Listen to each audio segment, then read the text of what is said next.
सभी को सादर जय जिनेन्द्र।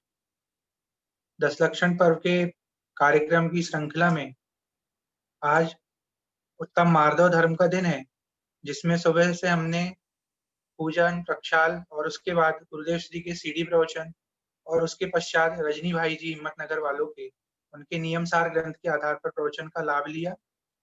अब इसी श्रृंखला में हमारे बीच भोपाल से पधारे अंकुर जी शास्त्री, इनका पंडित दौलत राम जी कृत 6 ढाला के तीसरी ढाल के माध्यम से हम कक्षा का लाभ लेने जा रहे हैं।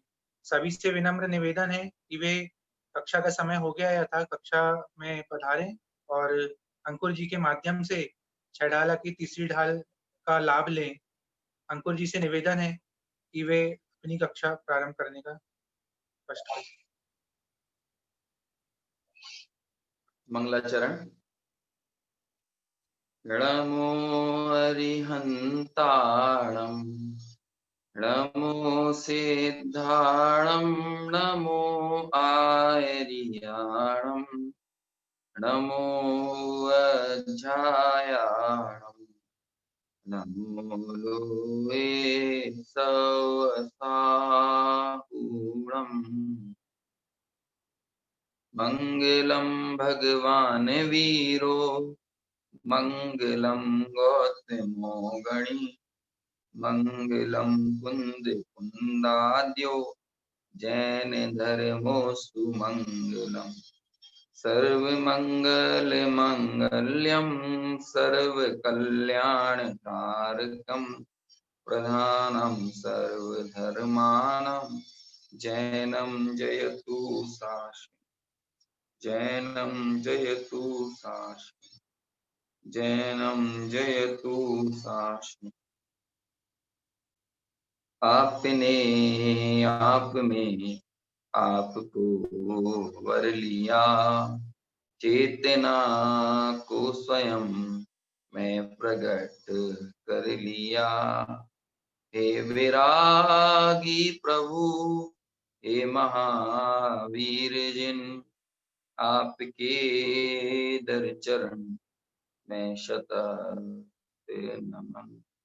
आपके दर चरण मैं शतत नमन।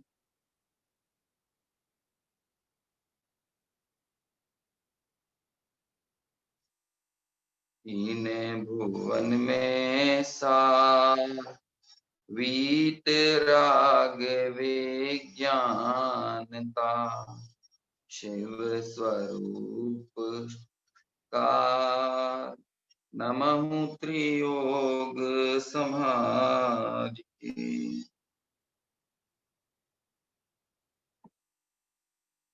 10 लक्षण पर्व की मंगल बेला, जिस पर हमारे ये ऑनलाइन स्वाध्याय की श्रृंखला चल रही है। 6 ढाला की तीसरी ढाल के आधार से हमने कल से अपनी चर्चा शुरू की थी, जिसकी भूमिका और इस तीसरी ढाल की पहले छंद की पहली पंक्ति के ऊपर हमने काफी विस्तार से यथासंभव बात की थी। आगे जो विषय इसमें प्रतिपादित किया गया है, जैसा कि मैंने कल भी कहा था कि यहाँ पर निश्चय और व्यवहार सम्यक दर्शन रत्नत्रय की बात है। मतलब आप ये समझिए कि इस तीसरी ढाल में यूं तो 17 छंद हैं, लेकिन 17 छंदों में क्या ऐसा कुछ नहीं है जो जिसकी चर्चा पंडित दौलत राम जी ने ना की। यहाँ इस ढाल के अंदर निश्चय व्यवहार सम्यक दर्शन का स्वरूप तो बताया ही है, लेकिन उसकी चर्चा के क्रम में 6 द्रव्यों की बात की, 7 तत्वों की बात की, आत्मा परमात्मा, आत्मा की 3 भेद यानी बहिरात्मा, अंतरात्मा, परमात्मा, इसकी बात की, सम्यक दर्शन के 25 दोषों की बात की, 8 अंगों की बात की। मतलब इतनी सारी विषय वस्तु एक ढाल के अंदर 17 छंदों में कहने का जो एक नायाब प्रयास पंडित दौलत राम जी ने किया है, वो बड़ा ही अद्भुत है, अद्वितीय है। और ऐसी इस तीसरी ढाल के ऊपर हम यहाँ पर विमर्श कर रहे हैं, चर्चा कर रहे हैं।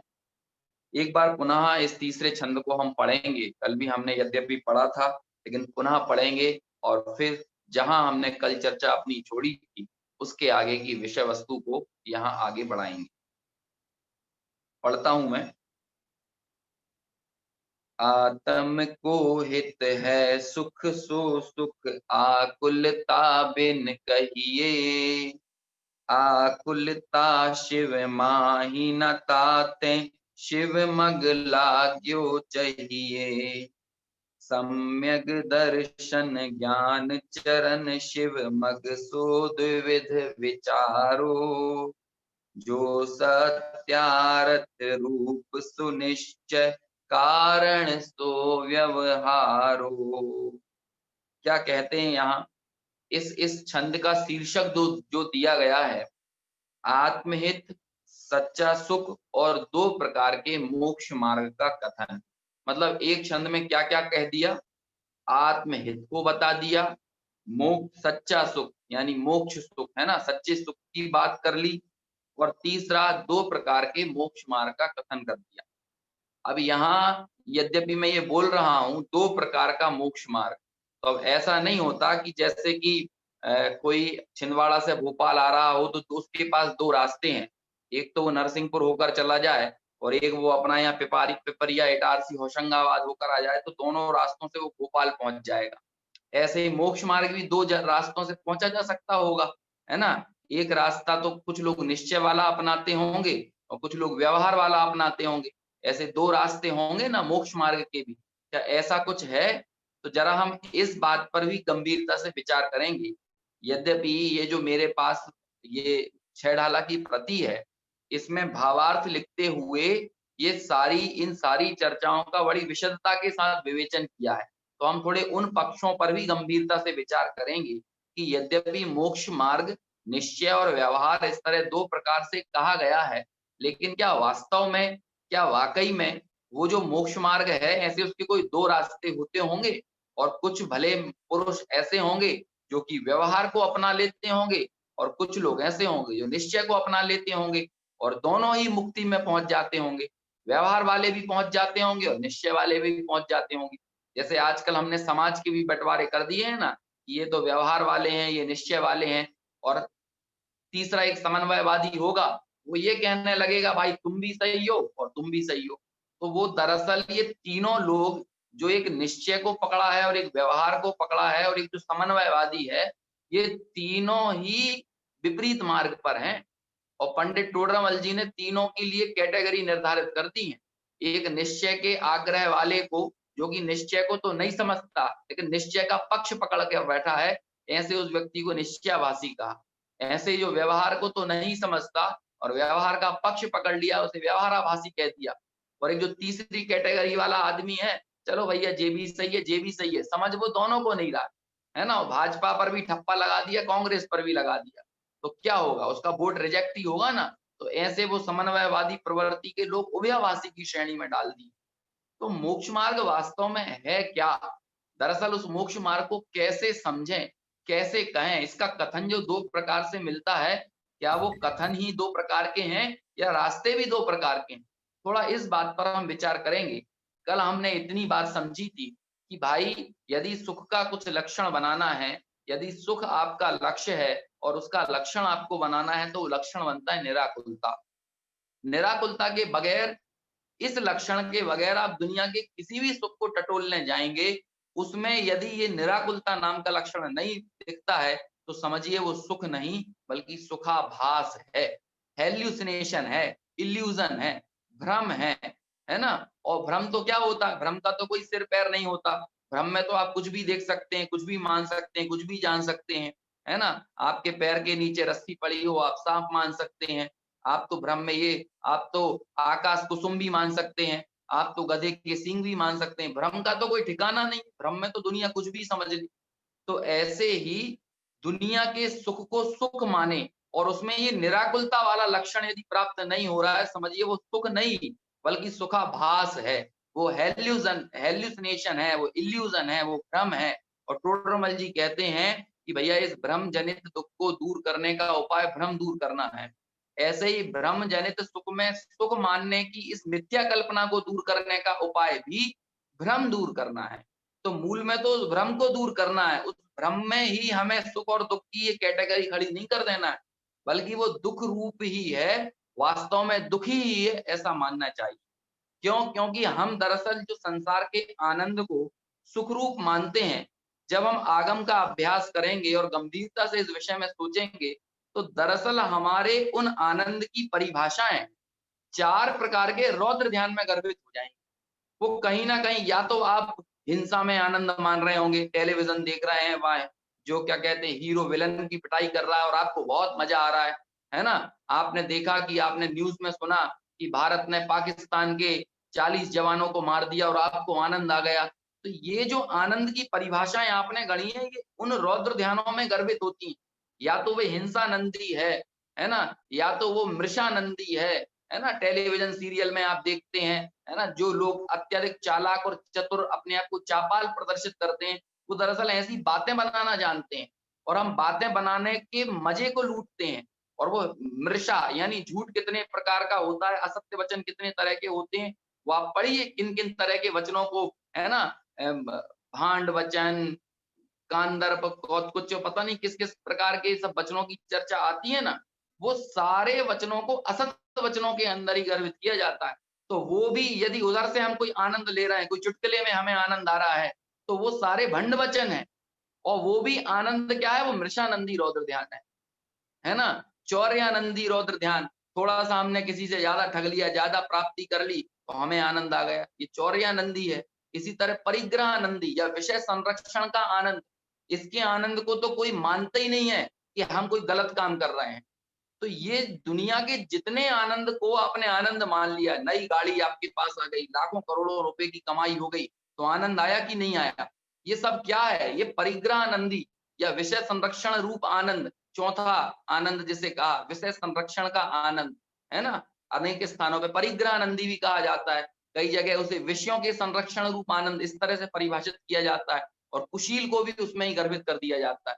तो ये जो दुनिया का आनंद जिसे हमने सुख माना है, दरअसल वो तो रौद्र ध्यान है और वो तो नरक गति का कारण है, और उनमें आकुलता है, वो विषम बाधा सहित है, सपरम बाधा संयम, ये वाली गाथा आती है ना प्रवचन सार की, कि सब मेरे स्वरूप से विपरीत हैं, अशुचि हैं, क्षणिक हैं, बाधा सहित हैं। ऐसे सारा यदि आप उस संसार के सुख का पोस्टमार्टम करेंगे तो उसमें ये सारे लक्षण मिल जाएंगे।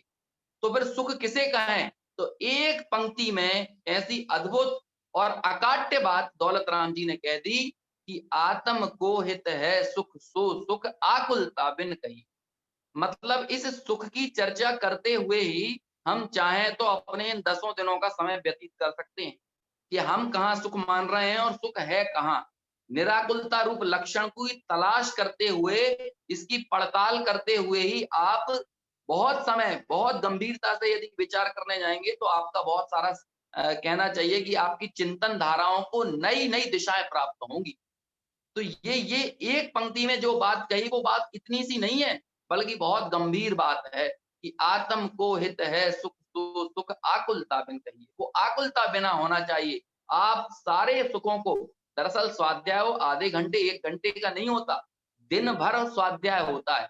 हमने जो अभी यहाँ पर जिनवाणी में पढ़ा, जो सुना, उसका हम दिन भर हम प्रैक्टिकल करें कि हम ये जहां-जहां सुख की कल्पना कर रहे हैं, वहां पर वो निराकुलता वाला लक्षण प्राप्त हो रहा है कि नहीं हो रहा है। और यदि नहीं हो रहा है, इसका मतलब वो सुख नहीं, सुखाभास है और वो 4 प्रकार के आनंद में से कोई ना कोई आनंद है। देखिए, ये दुनिया जो है ना, आज के समय में डिप्रेशन के मरीज बहुत बढ़ रहे हैं, है ना? फ्रस्ट्रेशन, डिप्रेशन, ये बहुत बड़ी समस्या, बहुत बड़ी बीमारी।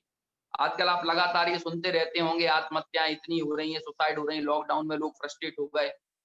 तो आप यदि दुनिया में जाएंगे तो इस फ्रस्ट्रेशन का, डिप्रेशन दरअसल आर्त ध्यान की चरम अवस्था है ना, आर्त ध्यान का उत्कर्ष रूप, वो डिप्रेशन है।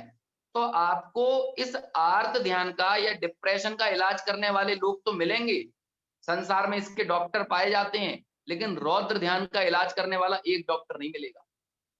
और आपका इलाज करके लोग यही करना चाहते हैं, आपको आर्त ध्यानी से रौद्र ध्यानी बनाना चाहते हैं।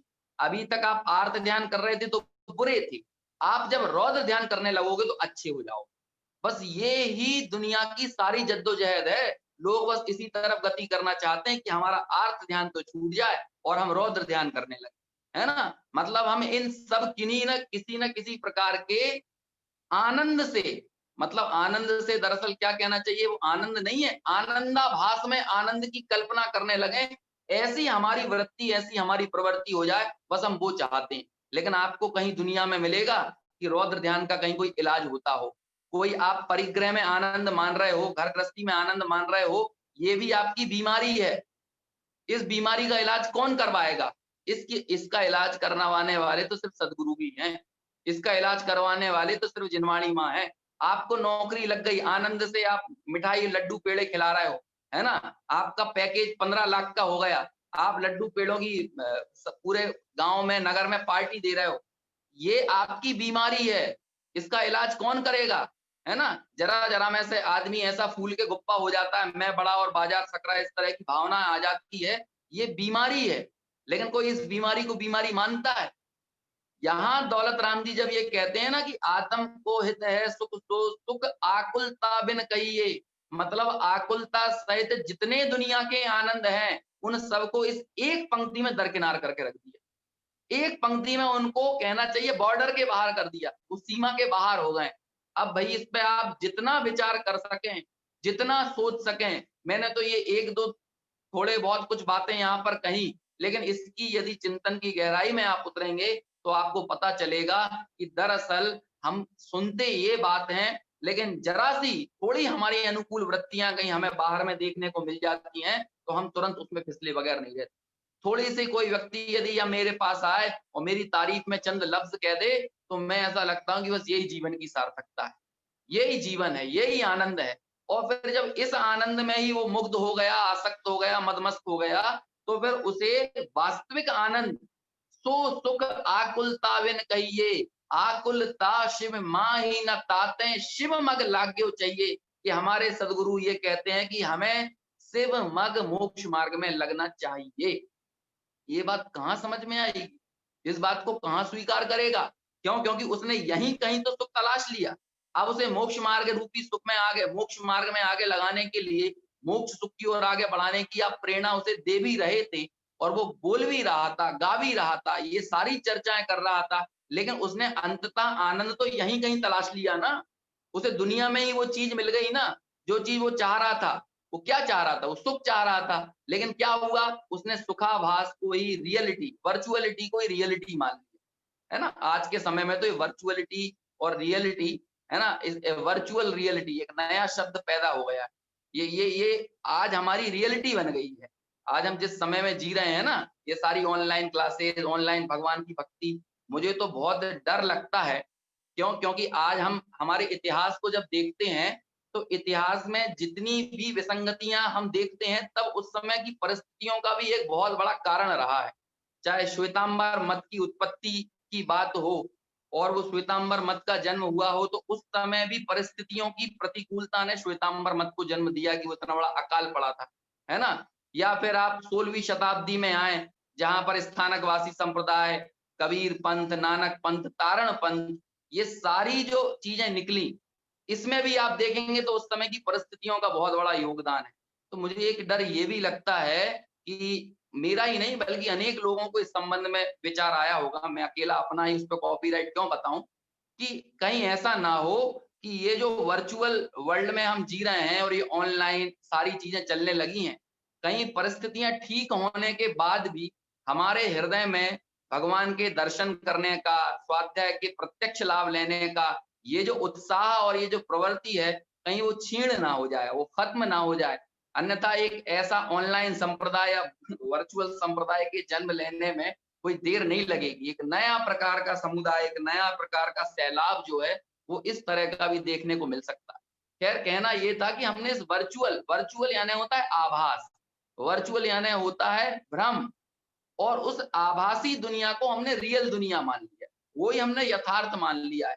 आज हमने आप प्रत्यक्ष सन्निधि का जो प्रभाव होता है, वो प्रभाव कभी वर्चुअल तरीके से आप अर्जित नहीं कर सकते। प्रत्यक्ष देव गुरु धर्म की सन्निधि हो, सत्समागम हो, साधर्मियों का साथ हो, वो चीजें कभी भी वर्चुअल ढंग से आप वैसी महसूसियत, वैसी अनुभूति, है ना, वो चीज आप फील नहीं कर सकते। लेकिन यदि किसी ने इसी को रियल मान लिया, आपने अपने भ्रम को ही सत्य मान लिया, तो फिर आप सत्य की तरफ आगे बढ़ेंगे ही कैसे? और ये दुनिया में तमाम जगह चल रहा है। हम ऐसे ही जिंदगी जी रहे हैं। हमने कहीं ना कहीं किसी भ्रम को, असत्य को ही सत्य मान लिया है, तो इससे हमारी सत्य की खोज ही कहीं ना कहीं बंद हो गई है। और संसार के सुख का यही वास्तव में स्थिति है। आप लोग कल्पना करके देखिए, विचार कीजिए कि आज हम लोग यहीं उपस्थित नहीं है कि मैं यहाँ पर बैठा हुआ हूँ, आप अपने अपने घरों में बैठे हुए हैं, आप यहीं उपस्थित नहीं है। आप वर्चुअल जरिए से आपने अपनी सत्ता कहाँ कहाँ फैला रखी है, आपने कैसा मान रखा है। वो सत्ता तो नहीं फैली, सत्ता तो आपके स्वदेह प्रमाण ही है। आत्मा तो कितना है, आपके स्वदेह प्रमाण है, लेकिन आप उतने में ही अहम थोड़ी कर रहे हैं। मैं इधर बैठा हूं तो मैं कहीं इतने में ही अहम थोड़ी स्थापित किए हुए हूं। मैं तो जहां जहां फैल गया हूं, जहां जहां फैल गया हूं, मतलब यदि मेरी फेसबुक की प्रोफाइल है, तो वो यदि अमेरिका में भी यदि कोई लाइक करेगा, तो दरअसल किसी व्यक्ति ने मेरे सामने आके कुछ नहीं बोला, लेकिन फिर भी वो अमेरिका में गई हुई प्रोफाइल देखकर भी मुझे क्या लग रहा है, वहां की गई तारीफों से मैं यहाँ अहंकारी हो रहा हूँ। क्यों हो रहा हूं? क्योंकि मैंने अपनी सत्ता, मतलब अपना अंश मैंने उसमें भी मान रखा है कि मेरी वो वर्चुअलिटी भी मेरी रियलिटी बन गई है। तो जब आप इतने जगह पर अपनी वर्चुअलिटी को ही रियलिटी मानकर बैठ जाएंगे, भ्रम को ही सत्य मानकर बैठ जाएंगे, तो फिर ये चीज कितनी दूभर हो जाएगी कि हम जो असल पदार्थ है, यथार्थ वस्तु है, उस वस्तु के निर्णय करने की ओर हम आगे बढ़ सकते। देखिए आगे फिर क्या बात कर रही है, तो सुख की बात हुई, बहुत हमने इस बारे में बात की। कैसा है? क्योंकि आपने सुख का स्वरूप तो बता दिया, लेकिन जरा ये भी तो बताइए कि उस पर आगे बढ़ने के रास्ते, मतलब उसका जरिया क्या है, उसका कारण क्या है? थोड़ा उसकी ओर भी तो इशारा कीजिए, उसके विषय में भी तो कुछ बताइए। तो फिर आगे यहाँ पर पंडित जी लिखते हैं कि सम्यक दर्शन ज्ञान चरण शिव मग सो द्विविध विचारो। पहली बात तो ये है कि भाई सम्यक दर्शन, ज्ञान और चारित्र, रत्नत्रय है ना, ये जो त्रिरत्न है, ये ही वो उस सुख के कारण है। मतलब उस शिव सुख की जो हम बात कर रहे हैं, उस मोक्ष सुख की प्राप्ति में यदि कोई चीज कारण है, तो वो क्या है? सम्यक दर्शन, सम्यक ज्ञान और सम्यक चारित्र। और वो कैसे हैं? तो आगे लिखते हैं मग सो द्विविध विचारो, ये मोक्ष मार्ग है ना। और ये सम्यक दर्शन ज्ञान चारित्र रूप जो मोक्ष मार्ग है, ये दो प्रकार का है। इसे दो प्रकार से विचारो, दो प्रकार से विचारना चाहिए। अब ये दो प्रकार से कैसे विचारना चाहिए, मैं उसकी भी थोड़ी चर्चा करूंगा। देखिए, जो सत्यार्थ रूप तो निश्चय, जो यथार्थ है, जो भूतार्थ है, जो सत्यार्थ है, वो क्या है? वो निश्चय है।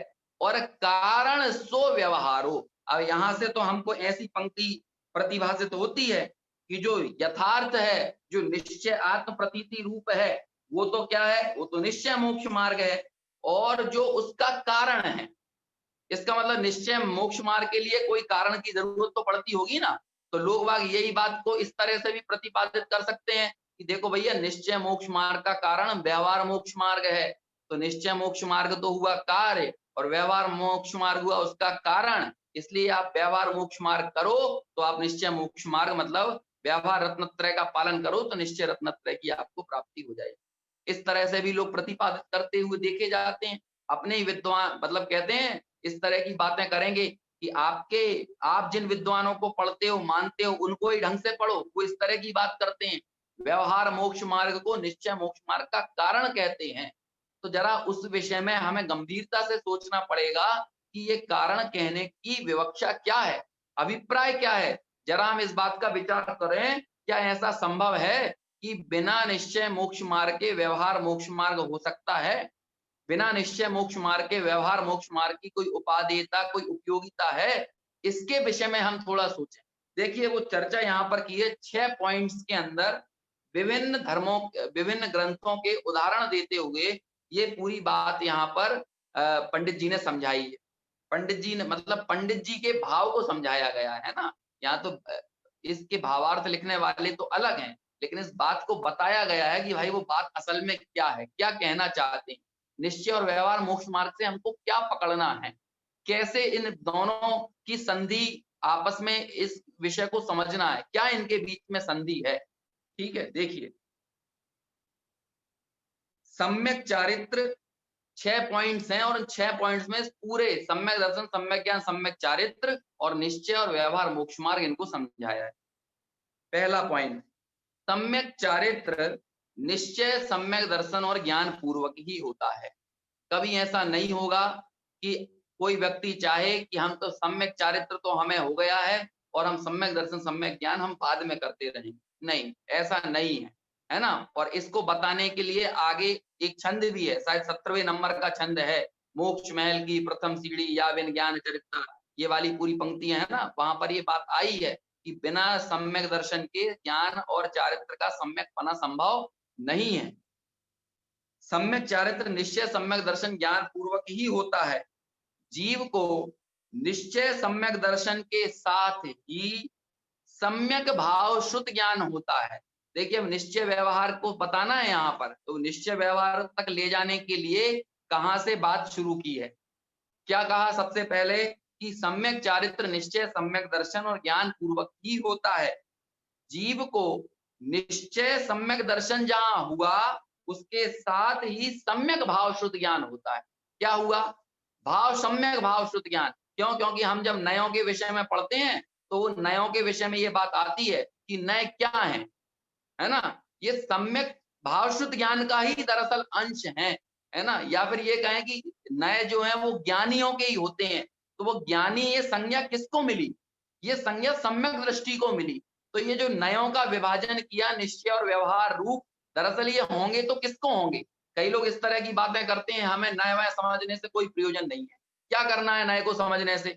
हमें तो भाई आत्मज्ञान करना है, हमें तो ज्ञानी होना है। तो उससे कहते हैं भाई आत्मज्ञानी होने के लिए, ज्ञानी होने के लिए नयों को समझना इसलिए भी जरूरी है क्योंकि ज्ञानी कभी भी इनका निषेध नहीं करता, क्योंकि ज्ञानी के ही, सम्यक शुद्ध ज्ञानी के ही वास्तव में सम्यक भाव शुद्ध ज्ञानी के ही निश्चय और व्यवहार रूप ये नए होते हैं। ये नए कभी अज्ञानी के नहीं हो सकते।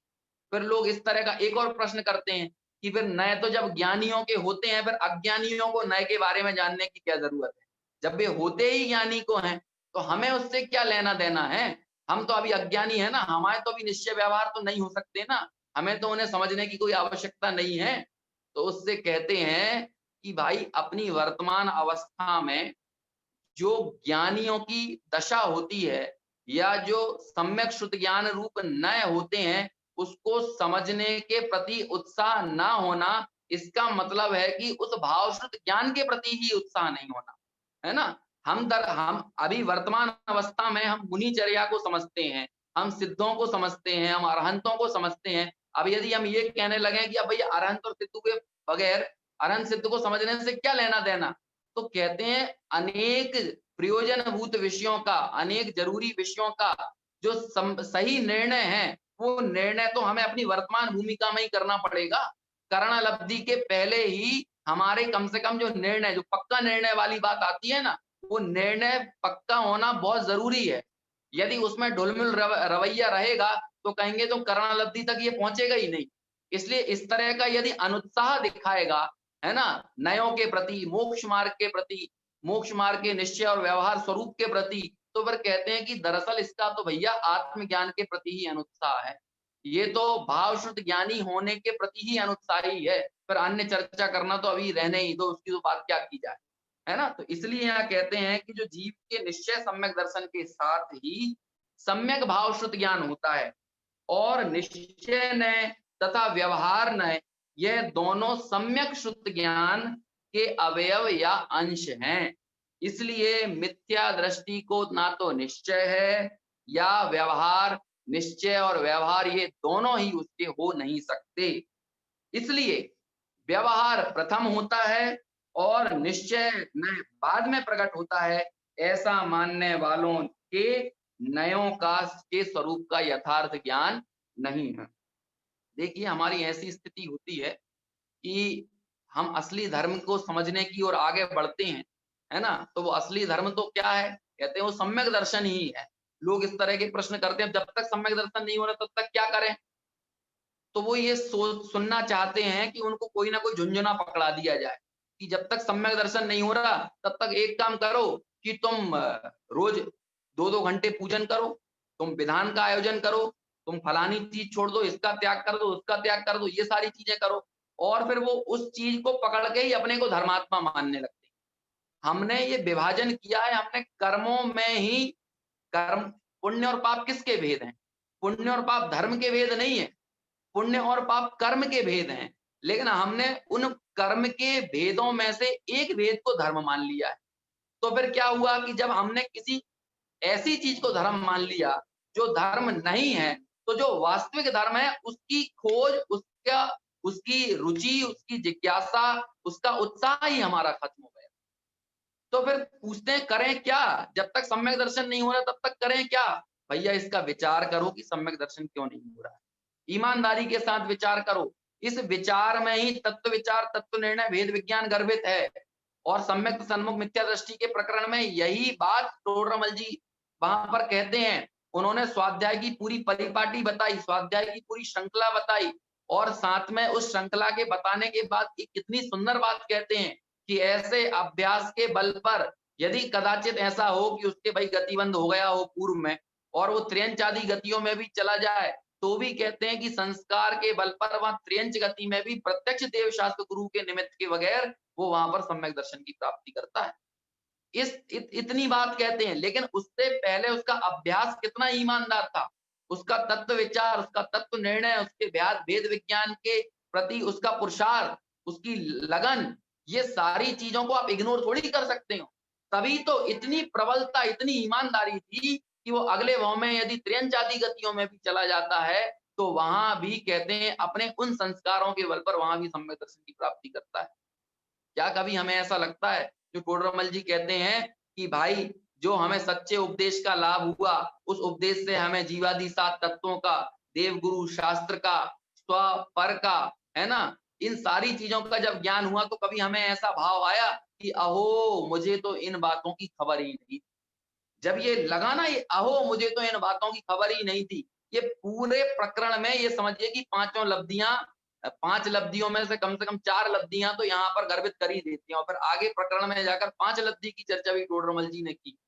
तो ये इस तरह से हमारे भाव कभी ऐसा उल्लास हृदय में पैदा होता है कि जब यहाँ पर कोई बात सुनी कि भाई आत्म को हित है सुख सो सुख आकुलता बिन कही, आकुलता बिना जो सुख है वो सच्चा सुख है। जब ऐसी बात सुनी तो लगा कि अहो मैं तो भ्रम से भूलकर प्राप्त पर्याय में ही तन्मय हो रहा था, अहो मैं तो भ्रम से भूलकर जो सुख नहीं है उन सुखाभासों में ही तन्मय हो रहा था। कभी ऐसा लगा कि सुखाभासों में तन्मय होने की वृत्ति को देखते हुए अपने आत्मालोचना के स्वयं को उलाहना देने के ऐसे भाव हमारे हृदय में पैदा हुए, जागृत हुए, और यदि नहीं हुए हैं तो फिर कहते हैं कि वो द्रव्य शुद्ध भाव शुद्ध तक पहुंचने का काम नहीं कर पा रहा है। मतलब हमने शब्दों को तो पकड़ा, लेकिन द्रव्य शुद्ध से भाव शुद्ध का अवलंबन लेने की बात जो आचार्य अमृत चंद्र 86वीं गाथा में कहते हैं, शायद मैं वो भाव शुद्ध ज्ञान भाव शुद्ध के अवलंबन लेने तक या वाचक से वाच्य को पकड़ने की ओर उद्धृत नहीं हुआ हूं। तो ऐसी बात यहाँ पर लिखते हैं कि भाई वो जो सम्यक श्रुत ज्ञान है उसके ही भेद ये निश्चय और व्यवहार है। अज्ञानी को तो ये हो ही नहीं सकते। इसलिए यदि लोग ये कहते हैं कि व्यवहार पहले होता है, मतलब व्यवहार कारण है और निश्चय उसका कार्य वो बाद में होता है, तो ये भूल है। दरअसल ये दोनों ही ज्ञानी को ही होते हैं और ये साथ में ही होते हैं। ऐसा भी नहीं, ये भी नहीं कह सकता मैं कि पहले निश्चय हो गया फिर व्यवहार हो गया। क्यों? क्योंकि निश्चय तो आंतरिक वृत्ति है और उसी चीज को दिखाना, उसी चीज को समझाने की बाह्य वृत्ति की तरफ से जब हम कथन करते हैं तो वही व्यवहार कहने में आने लगता है। जब उसी चीज को हम अवेद विवक्षा से समझाते हैं तो वो निश्चय कहने में आता है, और उसी को जब हम वेद विवक्षा से कहकर समझाते हैं तो वही व्यवहार कहने में आता है। ये कोई अलग अलग चीजें नहीं हो गई, है ना। ऐसे ही वास्तव में मोक्ष मार्ग तो एक रूप ही है। सम्यक दर्शन, सम्यक ज्ञान, सम्यक चारित्र उसमें ही गर्भित हो जाते हैं। एक आत्म प्रतीति में ही सम्यक दर्शन, सम्यक ज्ञान, सम्यक चारित्र ये स्वयं गर्भित होते चले जाते हैं। हमें तो उस निर्णय को पक्का करना, श्रद्धान और प्रतीति की तरफ ही सारा पुरुषार्थ करना है। वास्तव में ज्ञान को सम्यक करने या चारित्र को सम्यक करने की और इतना अलग से कोई जोर लगाने की जरूरत नहीं है। स्वरूप की प्रतीति, स्वरूप के निर्णय, इस अनुभूति में मतलब जैसे जैसे मग्नता बढ़ती जाती है वैसे वैसे बाहर में चारित्र भी वृद्धिंगत होता जाता है। देखिए आप एक चीज सोचिए कि जब भी कोई वृक्ष आपको लगाना है तो वो जो आपने बीज बो दिया है ना, और उस बीज को बो दिया है और उसका अंकुरण हो गया। अब आप ये बताइए कि अब उसके बाद क्या करना है। उसके बाद वो वृक्ष कितना बड़ा जाएगा, उसमें कितनी शाखें निकलेंगी, उसकी कैसी पत्तियां होंगी, उसके कैसे फल फूल होंगे। अरे वो तो अपनी योग्यता अनुसार उस सारे पल्लवन को प्राप्त कर लेगा जो उसे पाना चाहिए, जहां तक उसको जाना चाहिए वो तो वहां पहुंच ही जाएगा। यदि वो बीजारोपण हो गया है ना, यदि वो अंकुरण हो गया है तो फिर अब आगे उसके लिए कोई और अलग से पुरुषार्थ करने की जरूरत नहीं है। ऐसे ही यदि यहाँ पर तत्व विचार, भेद विज्ञान, है ना, तत्व निर्णय जिसकी बात की जाती है, यदि उसके परिणाम स्वरूप हमारा निर्णय पक्का हुआ और वो आत्म प्रतीति हुई, तो फिर उसके बाद वो चारित्र के वृक्ष को विकसित करने के लिए और उसके सारे विकास के लिए आपको कुछ नहीं करना है। ये तो मग्नता बढ़ती जाएगी, मग्नता वृद्धिंगत और देखिए मग्नता बढ़ेगी क्यों नहीं। जब उस ज्ञानी को इस बात का निर्णय हुआ है कि सुख यही है, तो फिर वो बाहर की तन्मयता उसकी ना हटे और स्वामी तन्मयता ना बढ़े, ऐसा हो कैसे सकता है। जब उसे इस बात का निर्णय हुआ है कि यही सुख है, सुख की खान यही है, अन्यत्र बाहर यदि मैं दृष्टि करता हूं तो वहां तो सर्वत्र सुखाभासी है, तो वो अंदर में क्यों ना वृद्धिंगत होगा। तो ऐसे जब वास्तव में अपनी तरफ अपनी आत्म प्रतीति, आत्मानुभूति, है ना, अलग अलग शब्दों से जिस चीज को कहा जाता है, जब इस तरफ उस जीव का रुझान होता है तो बाहर के रुझान हटे बगैर नहीं रहते। और जब आप बाहर के रुझान को छोड़ने की तरफ से देखने लगते हैं तो वही उसके व्यवहार वृत्तादि कहने में आने लगते हैं। लेकिन वास्तव में देखिए कितनी सुंदर बात की जाती है, अनेकों विद्वानों ने, ज्ञानियों ने, शास्त्रों में आचार्यों ने की, कि बिना प्रवृत्ति के निवृत्ति नहीं होती है। अनेक लोग, ये जो अजैन मत के लोग हैं, ये जैनों न्याय ग्रंथों में भी या जो दर्शन शास्त्र के ग्रंथों में भी आप पढ़ेंगे, अन्य दर्शनों के ग्रंथों में जब पढ़ेंगे तो जैन दर्शन की इमेज उन्होंने निवृत्ति प्रधान धर्म की बना रखी है। ये तो निवृत्ति प्रधान धर्म है, ये तो छोड़ने का धर्म है। लेकिन भाई साहब, निवृत्ति अकेले को क्यों देख रहे हैं? पर से निवृत्ति है, लेकिन वो कोरी निवृत्ति कभी हो ही नहीं सकती जब तक स्वामी प्रवृत्ति ना हो। तो इसलिए प्रवृत्ति भी है और निवृत्ति भी है, लेकिन दरअसल होता यह है कि हमें वो प्रवृत्ति नजर नहीं आती, निवृत्तियां नजर आने लगती है। वो बाहर का त्याग, बाहर का छोड़ी हुई चीजें नजर आने लगती है। ज्ञानी की भी हमें उस बाह्य वृत्ति का तो पता चलता है, लेकिन उसकी अंतर परिणति का पता नहीं चलता है। हमने तो बोल दिया कि भरत जी ने तो बस कपड़े उतारते उतारते ही, या कहना चाहिए कि अंतर मुहूर्त के अंदर उनको केवल ज्ञान की प्राप्ति हो गई। अब हमने ये सारा जो चित्रण किया, ये उनके बाह्य त्याग से किया कि देखो अभी घर गृहस्थी छोड़े हुए उन्हें घंटा भर भी नहीं हुआ और केवल ज्ञान हो गया। लेकिन अंतर परिणति का तो हमें ख्याल नहीं था ना। वो अंतर परिणति तो जो उस जीव की थी, ये तो वही जान रहा है, या केवल ही भगवंत जान रहे हैं। तो ये जो सारा चित्रण हमने किया, वो किस अपेक्षा से किया? ये बाह्य निवृत्ति से किया, बाह्य त्याग से किया। तो ये जो जितना व्यवहार का आभा मंडल है, ये दरअसल वो चीजें हैं जो नजर आती हैं, लेकिन जो निश्चय वृत्ति है, जो निश्चय की उसकी अंतः परिणति है, वो हमें नजर नहीं आती है, वो हमें दिखती नहीं है। इसलिए लोग ऐसा कहने लगते हैं कि भाई इस व्यवहार त्याग से निश्चय त्याग हुआ हो, है ना, पहले व्यवहार जरूरी है फिर निश्चय जरूरी है। एक बहुत सुंदर चर्चा पंचास्तिकाय ग्रंथ में कि शायद 160-62 गाथाओं के आसपास वचनिका के अंदर आई है, पंडित जयचंद जी छावड़ा साहब ने की है, कि लोग ये कहते हैं कि 28 मूल गुणों के पालन करने से, मतलब व्यवहार चारित्र से मुनिराज 7वें गुण स्थान में गए हैं, है ना। मतलब वो 6वें गुण स्थान के 28 मूल गुण आदि रूप जो क्रियाएं हैं, उनके कारण, उस व्यवहार चारित्र के कारण उनको निश्चय चारित्र हुआ है। तो वहां पर इतनी सुंदरता से बात समझाई कि भाई वास्तव में 6वें गुणस्थान का स्वरूप क्या है। 6वें गुणस्थान का स्वरूप वो नहीं है 28 मूल गुणों का पालन, बस उतना ही नहीं है, उतने से आप उसकी व्याख्या मत करो। क्यों? क्योंकि वो तो आपको दिख रहा है। तो 6वां गुणस्थान है कैसा? तो कहते हैं 6वां गुणस्थान दरअसल वो 3 कषाय चौकड़ी की आंतरिक विशुद्धि जो है, उस विशुद्धि को आप देख नहीं पा रहे हैं। और वो विशुद्धि किसके बल पर है? वो अपने स्वभाव के बल पर है, वो अपने स्वरूप में मग्नता के बल पर है। क्यों? क्योंकि वो विशुद्धि का संबंध बाहरी क्रियाओं से नहीं जोड़ा जा सकता। लेकिन उस विशुद्धि का ऐसा स्वरूप है कि उस विशुद्धि में आपके 28 मूल गुणों का पालन होता है। तो वास्तव में 7वें गुण स्थान में जाना मतलब वो उस बाह्य व्यवहार चारित्र के कारण नहीं है, बल्कि वो 7वें गुण स्थान में ले जाने वाली तो वो अंतरंग विशुद्धि है, और वो अंतरंग विशुद्धि स्वभाव के बल पर है। इसलिए 7वें गुण स्थान में मुनिराज गए तो वो व्यवहार चारित्र के बल पर गए। ये कथन भी व्यवहार है। क्यों? क्योंकि हमको वो व्यवहार दिखता है, और उस व्यवहार को या उस वृत्ति को, 28 मूल गुणों को भी चारित्र संज्ञा इसीलिए प्राप्त हुई क्योंकि भाई उस काल में अप्रशस्त का अभाव है ना। और उस समय 3 कषाय चौकड़ी के अभाव रूप विशुद्धि वर्त रही है। तो उस विशुद्धि के साथ वर्तने वाली व्यवहार क्रियाएं भी चारित्र नाम पाती हैं। लेकिन जब आप देखिए, यदि मिथ्या दृष्टि हो, आप मार्गणाओं का प्रकरण पढ़िए, आप उसमें संयम मार्गणा है।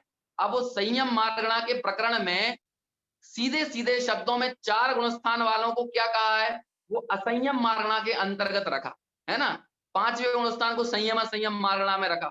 अब यदि कोई मिथ्या दृष्टि मुनिराज जो कि 28 मूल गुणों का निरतिचार पालन कर रहा है, यदि उसकी मार्गणा पूछी जाए कि वो संयम मार्गणा में है कि असंयम मार्गणा में है, तो बताइए उसे क्या कहा जाएगा? मुनिराज हैं, 28 मूल गुणों का पालन कर रहे हैं, उसे चारित्र संज्ञा क्यों नहीं मिली?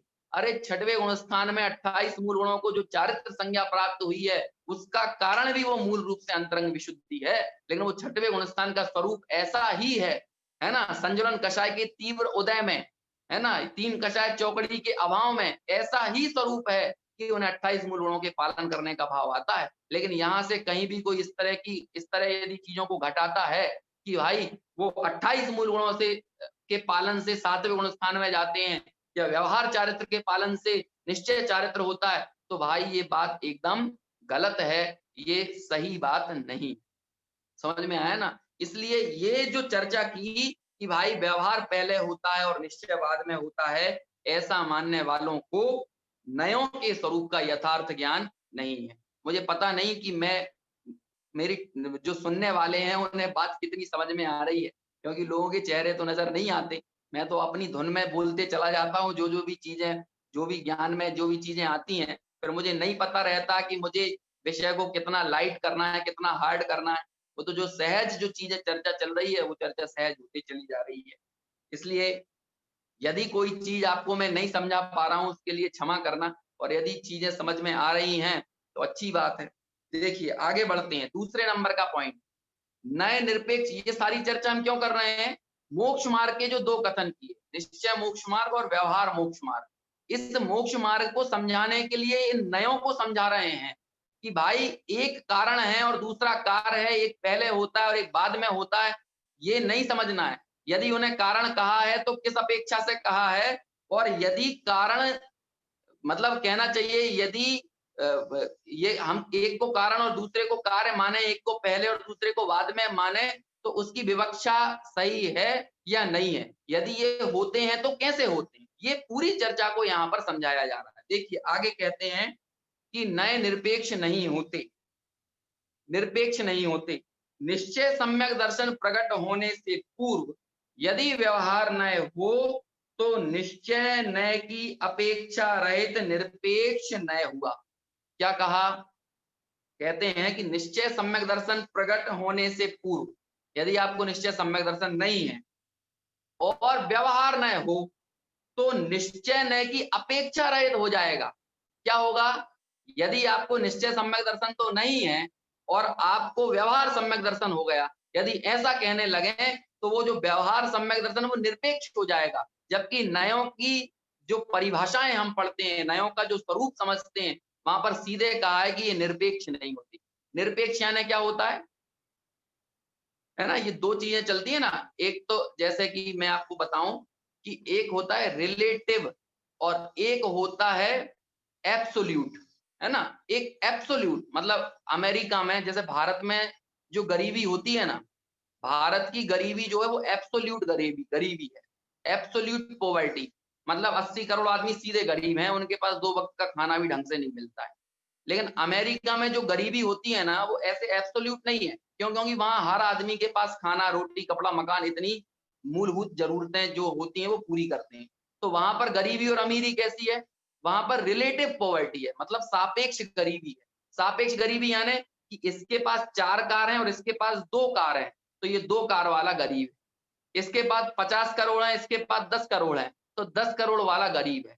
तो इसे बोलते हैं रिलेटिव रिलेटिव पॉवर्टी, है ना? और एक होता है एब्सोल्यूट गरीब, मतलब एब्सोल्यूट पॉवर्टी सीधे। तो ये एक हुई कि निरपेक्ष गरीबी और एक हुई सापेक्ष, मतलब किसी ना किसी की उसमें अपेक्षा है, सापेक्षता है। ऐसे ही यहाँ कह रहे हैं कि ये जो नय हैं उनमें सापेक्षता होती है, ये निरपेक्ष नहीं होते। निरपेक्ष नय मिथ्या होते हैं और सापेक्ष नय सम्यक होते हैं, है ना? ये तो हम जब नयों को पढ़ते हैं तो वहां पर ये चर्चा आती है।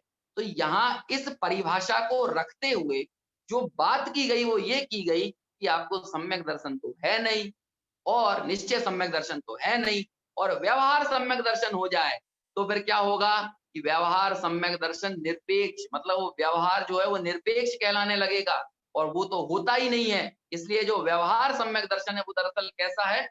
वो मिथ्या है, मतलब बिना निश्चय सम्यक दर्शन के यदि आप व्यवहार सम्यक दर्शन की बात कर रहे हैं तो वो झूठी बात है, वो सच्ची बात नहीं है।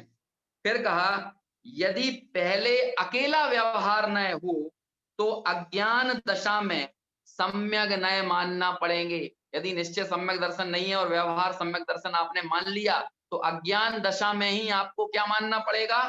आपको सम्यक नय मानना पड़ेंगे। किंतु निरपेक्षा नया मिथ्या, सापेक्षा नया तीर्थ कृता, ये आत्ममीमांसा का श्लोक है 108वें नंबर का, उसकी यहाँ पर रेफरेंस दिया गया।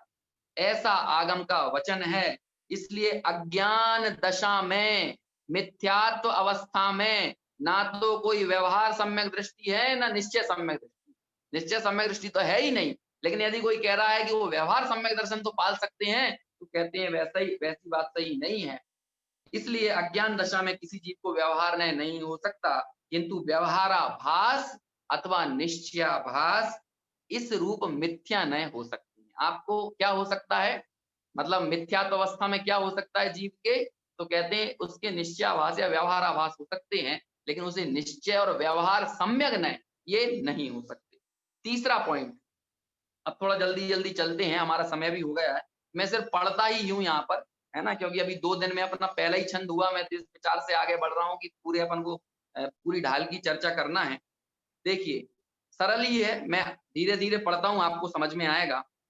जीव निज ज्ञायक स्वभाव के आश्रय द्वारा निश्चय रत्नत्रय प्रकट करे, तब देखिए मूल चीज क्या बता दी, मूल चीज बताई कि जीव अपने ज्ञायक स्वभाव के आश्रय द्वारा निश्चय रत्नत्रय प्रकट करे, फिर क्या हो, तब सर्वज्ञ कथित नव तत्व, सच्चे देव शास्त्र गुरु की श्रद्धा संबंधी राग मिश्रित विचार, फिर उसके बाद कहा कि मंद कषाय शुभ भाव, फिर कहा कि जो कि उस जीव को पूर्व काल में था उसे भूत नैगम नय से व्यवहार कारण कहा जाता है। व्यवहार कारण क्यों कहा, क्यों कहा व्यवहार कारण, क्योंकि ये जो निश्चय सम्यक दर्शन उसको हुआ ना, तो और निश्चय सम्यक दर्शन यानी ज्ञायक स्वभाव के आश्रय द्वारा निश्चय रत्नत्रय की प्राप्ति जब ये हुई ना, तो उसके पहले कभी ऐसा तो नहीं होगा ना कि उस व्यक्ति ने पहले तत्व विचार ना किया हो, उसके कोई तत्व निर्णय ना रहा हो, उसके भेद विज्ञान का अभ्यास ना रहा हो,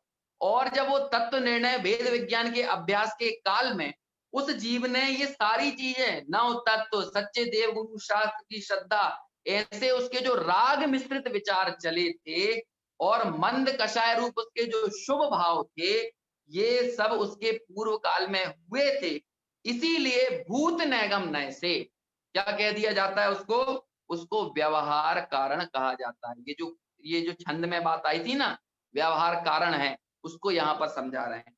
ये इसमें किस बात का रेफरेंस दिया, परमात्म प्रकाश अध्याय 2 गाथा 14 की टीका, उसमें ये बात कही गई है ना। मतलब ये मत समझिए कि भावार्थ लिखने वाले ने अपने मन से कोई बात लिख दी है, पूरे आगम के रेफरेंसेस दिए हैं एक एक जगह पर। तथा उसी जीव को निश्चय सम्यक दर्शन की भूमिका में शुभराग और निमित्त किस प्रकार के होते हैं, दोनों बातें बता दी। जब उसको सम्यक दर्शन नहीं हुआ था तो उसने जो भेद विज्ञान का पूरा अभ्यास किया, उस समय जो उसके राग मिश्रित विचार चले, उसको भूत नैगम नय से कारण कहा, व्यवहार कारण कहा। और अभी वर्तमान में जबकि उसको सम्यक दर्शन हो गया है, अब सम्यक दर्शन होने पर उस भूमिका में जो उसके शुभराग वर्तता है और निमित्त किस प्रकार के होते हैं, उनका सहचरपना बतलाने के लिए वर्तमान शुभ राग को व्यवहार मोक्ष मार्ग कहा है। ऐसा कहने का कारण यह है कि उससे भिन्न प्रकार के निमित्त उस दशा में किसी को नहीं होते, है ना। कई लोगों को ये लगता हो कि भाई चौथे गुण स्थान में जिस रूप प्रवृत्ति है वैसी होगी, मतलब उसकी एक मर्यादाएं हैं। पांचवें गुण स्थान में उसके यदि दो कषाय चौकड़ी का अभाव हुआ है तो बाहर में उसका त्याग आदि कैसा दिखेगा, ये होगा। ये भी कहना चाहिए, ये उस अब मर्यादा के बाहर नहीं जाएगा। जब तीन कषाय चौकड़ी का अभाव हो और शरीर पर वस्त्र हो, ऐसा नहीं हो सकता। तो इसलिए ये व्यवहार दिखेगा, ये निमित्त रूप सारे व्यवहार देखने में आते हैं। तो अंदर की विशुद्धि तो नजर नहीं आ रही, लेकिन बाहर में उस भूमिका के अनुसार जो व्यवहार है वो होता है। इसलिए उस व्यवहार को क्या कह दिया जाता है, निमित्त उस दशा में, उसे भी, उस सुवरा को भी व्यवहार मोक्ष मार्ग कहा है। ऐसा कहने का कारण यह है कि उससे भिन्न प्रकार के यानी विरुद्ध निमित्त उस दशा में किसी को नहीं होते। तीन कषाय चौकड़ी का अभाव हो और कोई सावस्त्र हो, तीन कषाय चौकड़ी का अभाव हो और कोई घर गृहस्थी में हो, है ना, ये सारी चीजें उसको नहीं होती। इसीलिए यहाँ पर ये बात कही है ना, परमात्म प्रकाश अध्याय 2 गाथा 14 की टीका, उसके रेफरेंस के जरिए ये सारी बात कही जा रही है। इस प्रकार निमित्त व्यवहार होता है, तथापि वह यथार्थ कारण नहीं है। उस निमित्त को व्यवहार संज्ञा दे दी जाती है, लेकिन यथार्थ कारण तो क्या है, जीव निज ज्ञायक स्वभाव के आश्रय द्वारा जो निश्चय रत्नत्रय प्रकट करे, वास्तव में वो निश्चय सम्यक दर्शन है और उसका जो सहचारी है उसको व्यवहार संज्ञा ऐसी प्राप्त होती है। आगे के 3 पॉइंट और छोटे छोटे से हैं, उन्हें भी पढ़ देता हूं। आत्मा स्वयं ही सुख स्वरूप है, इसलिए आत्मा के आश्रय से ही सुख प्रकट होता है, किंतु किसी निमित्त या व्यवहार के आश्रय से सुख प्रकट नहीं हो सकता। पांचवा, मोक्ष मार्ग तो एक ही है ना, जो मैं शुरू में चर्चा कर रहा था, मोक्ष मार्ग तो एक ही है, वह निश्चय सम्यक दर्शन ज्ञान चारित्र की एकता रूप है। असली मोक्ष मार्ग तो क्या है, वो क्या है कि निश्चय सम्यक दर्शन ज्ञान चारित्र, मतलब ज्ञायक स्वभाव का आश्रय, ये इस रूप मोक्ष मार्ग है। और इसमें रेफरेंस दिया प्रवचन सार की गाथा 82, 199 और मोक्ष मार्ग प्रकाशक के पेज क्रमांक 462। 462 मतलब जो दिल्ली से प्रकाशित हुआ जो मोक्ष मार्ग प्रकाशक है उसका पेज नंबर दिया है। आगे, अब मोक्ष मार्ग तो कहीं दो नहीं है, किंतु मोक्ष मार्ग का निरूपण दो प्रकार से है। जहां मोक्ष मार्ग के रूप में सच्चे मोक्ष मार्ग की प्ररूपणा की जाए वह निश्चय मोक्ष मार्ग है, तथा जहां जो मोक्ष मार्ग तो नहीं है किंतु मोक्ष मार्ग का निमित्त है अथवा सहचारी है, वहां उसे उपचार से मोक्ष मार्ग कहें तो वो व्यवहार मोक्ष मार्ग कहलाता है। क्योंकि निश्चय व्यवहार का सर्वत्र ऐसा ही लक्षण है, अर्थात यथार्थ निरूपण वह निश्चय और उपचार निरूपण वह व्यवहार।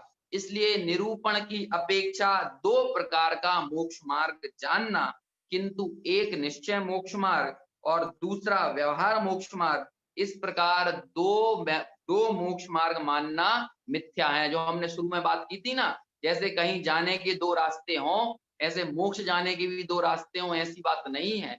मोक्ष मार्ग तो एक रूप ही है, सिर्फ उनका निरूपण करने की पद्धतियां दो होती हैं।